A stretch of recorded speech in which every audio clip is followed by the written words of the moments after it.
आज मैं आप लोगों को महाभारत की एक कथा के बारे में बता रहा हूं। भगवान श्री कृष्ण ने किया था एकलव्य का वध, मगर क्यों?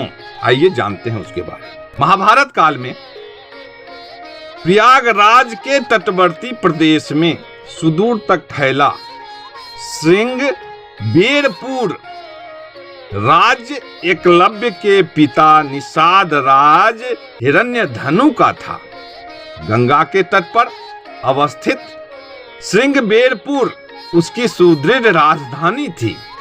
उस समय श्रृंगबेरपुर राज्य की शक्ति मगध, हस्तिनापुर, मथुरा, चेदी और चंदेरी आदि बड़े राज्यों में समकक्ष थी।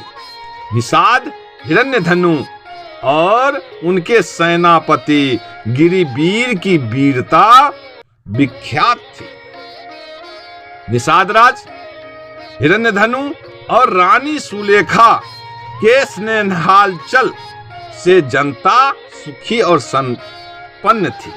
राजा राज्य का संचालन अमात्य मंत्री परिषद की सहायता से करता था। निषाद राज हिरण्यधनु को रानी सुलेखा द्वारा एक पुत्र प्राप्त हुआ, जिसका नाम अभिद्युम्न रखा।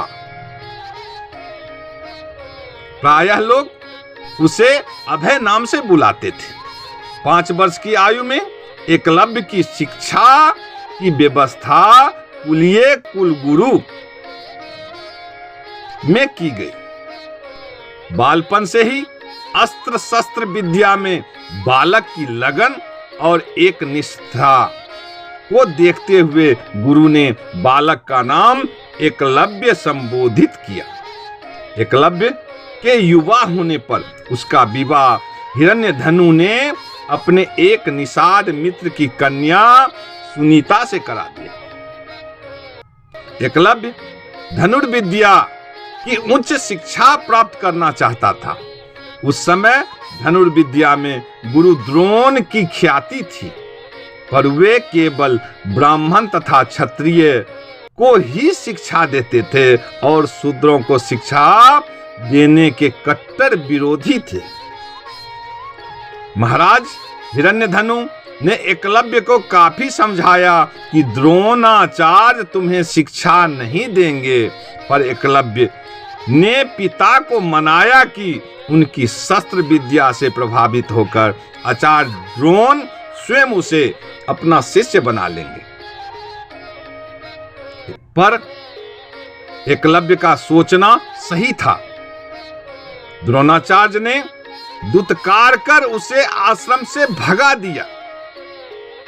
एकलव्य हार मानने वालों में से नहीं था और बिना शस्त्र शिक्षा प्राप्त किए वह घर वापस लौटना नहीं चाहता था।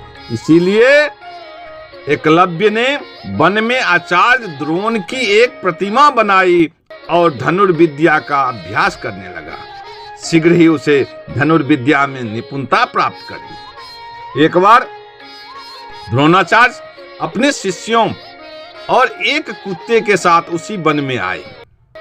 उस समय एकलव्य धनुर्विद्या का अभ्यास कर रहे थे।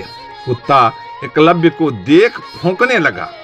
कुत्ते के भौंकने से एकलव्य की साधना में बाधा पड़ रही थी, अतः उसने अपने बाणों से कुत्ते का मुंह बंद कर दिया। एकलव्य ने इस कौशल से बाण चलाए थे कि कुत्ते को किसी प्रकार की चोट नहीं लगी। कुत्ता द्रोणाचार्य के पास भागा।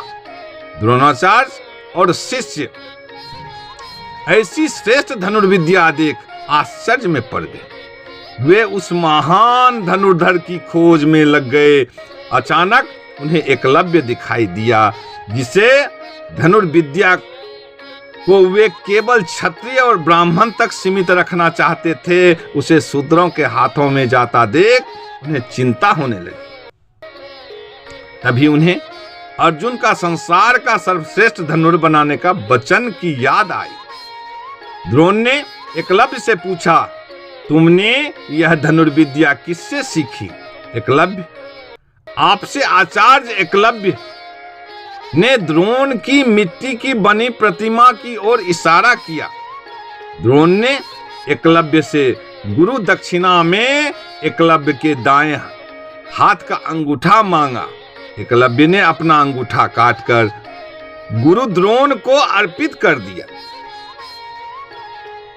कुमार एकलव्य अनुष्ठ बलिदान के बाद पिता हिरण्यधनु के पास चला आता है। एकलव्य अपने साधना पूर्ण कौशल से बिना अंगूठे के धनुर्विद्या में पुनः दक्षता प्राप्त कर लेता है।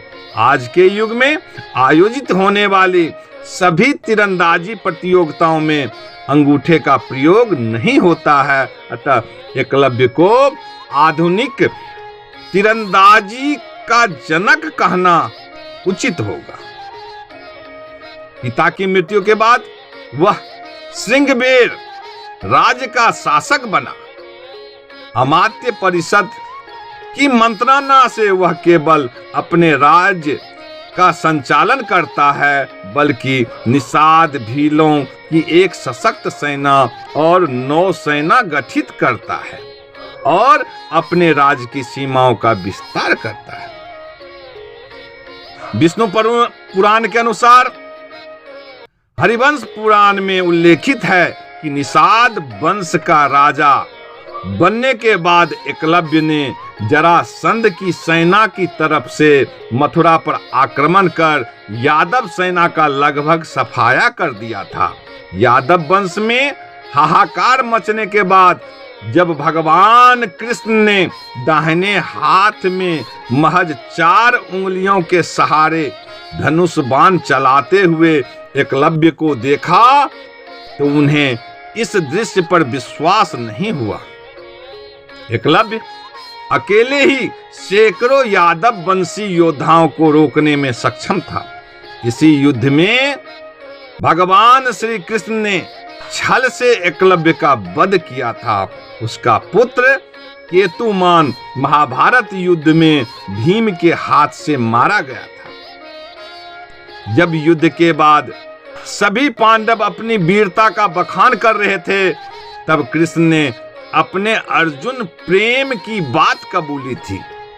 कृष्ण ने अर्जुन से स्पष्ट कहा था कि तुम्हारे प्रेम में मैंने क्या क्या नहीं किया। तुम संसार के सर्वश्रेष्ठ धनुधर कहलाओ, इसके लिए मैंने द्रोणाचार्य का वध करवाया, महापराक्रमी कर्ण को कमजोर किया और ना चाहते हुए भी तुम्हारी जानकारी के बिना भील पुत्र एकलव्य को भी वीर गति दी, ताकि तुम्हारे रास्ते में कोई बाधा ना आए।